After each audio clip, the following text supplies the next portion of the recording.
শ্রী শ্রী মা সারদা দেবী একবার স্বামীজিকে বলেছিলেন, ঠাকুর তোমার মাধ্যমে এই সব মহৎ ও বৃহৎ কাজগুলি করাচ্ছেন, তুমি তার চিহ্নিত শিষ্য ও সন্তান।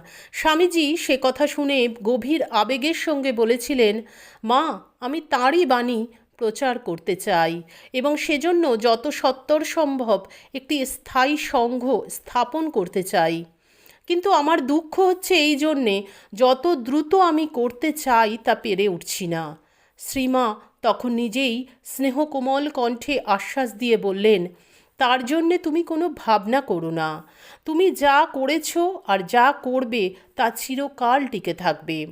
এই কাজের জন্য তোমার জন্ম, জগতের মানুষ তোমাকে লোকগুরু হিসাবে মানবে। কি সেই কাজ এবং স্বামীজি সেই কাজ কিভাবে সম্পন্ন করেছিলেন তা জানতে হলে নিচের ডেসক্রিপশন বক্সের লিঙ্কে ক্লিক করুন।